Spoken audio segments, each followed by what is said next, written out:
Bonjour, je suis Antoine Lafilet, ingénieur produit chez ADO pour les outils électroportatifs Dexter. ADO a mis en place le Home Index, qui est un indicateur de l'impact environnemental et social d'un produit tout au long de sa vie.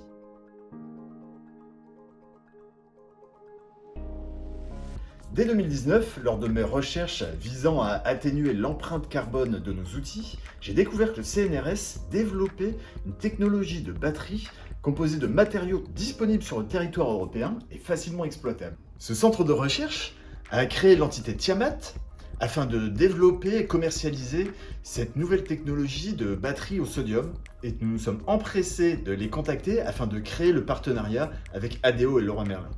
Dexter sera donc la première marque d'outils électroportatifs à proposer cette technologie de cellules au sodium, plus durable, plus sécurisée, améliorant la note Home Index de C à B pour le bien-être de ses clients et de notre planète. Je vous propose de découvrir cette technologie de batterie au sodium présentée par les équipes de Tiamat basées à Amiens.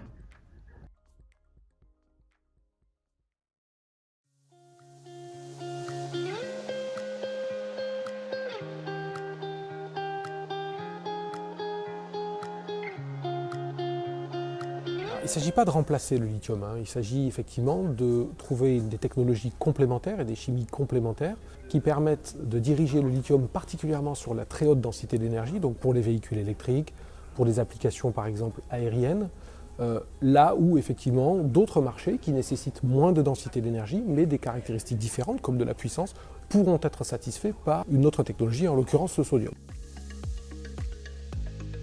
Alors pour un usage occasionnel ou pour un usage où effectivement on n'a pas besoin de beaucoup d'autonomie, ce qui est par exemple le cas de l'outillage électroportatif dans certaines applications. Tout à fait, le marché de l'électroportatif était un marché que nous avions identifié sur lequel notre technologie faisait sens parce qu'elle offre de la puissance. Quand on a un outillage électroportatif, on a besoin de puissance pour amener du couple, mais où on n'a pas forcément besoin d'une autonomie très très longue.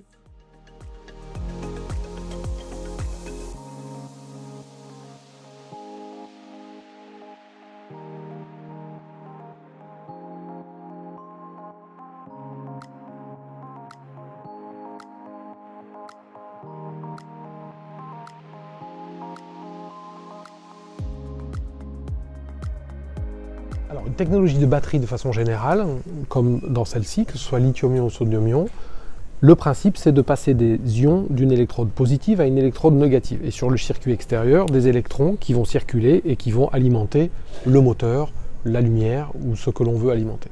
Dans le cas d'une batterie sodium, on fait circuler des ions sodium, là où dans le cas d'une batterie lithium, on fait circuler des ions lithium de la positive à la négative au fur et à mesure des charges et des décharges.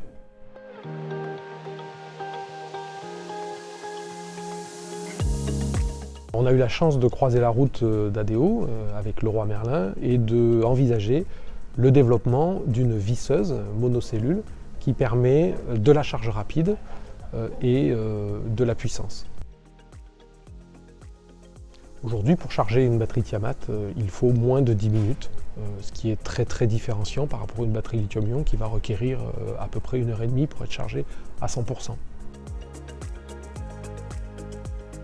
Alors, le lithium, c'est un super matériau, c'est un super produit pour faire des batteries. Le problème, c'est que la supply chain pour fabriquer des batteries lithium, nickel, cobalt, est aujourd'hui une supply chain qui est très en tension, avec des approvisionnements qui sont difficiles et dépendants en plus de puissances géostratégiques asiatiques. Donc on a intérêt aujourd'hui à développer une supply chain où on ne dépend ni du lithium, ni du nickel, ni du cobalt pour faire des batteries. C'est le cas de Tiamat aujourd'hui, de cette solution sodium-ion qui n'utilise aucun de ces éléments. Alors, le sodium, c'est un des éléments les plus abondants sur Terre. On peut le trouver dans la croûte terrestre, mais aussi dans l'eau salée, puisque après un certain nombre de modifications, bien sûr, pour obtenir notre matériau positif, à l'origine, on utilise le chlorure de sodium, donc le sel de mer, pour faire la synthèse du matériau. Le recyclage de notre batterie sodium se fait de la même façon que le recyclage de la batterie lithium, puisqu'il faut séparer les éléments, métal, aluminium, le carbone, la matière active positive, pour pouvoir refaire de la matière active par la suite avec le même procédé que le procédé lithium. Le sodium aujourd'hui est la technologie la plus crédible pour remplacer, ou en tout cas dans certaines applications, remplacer le lithium.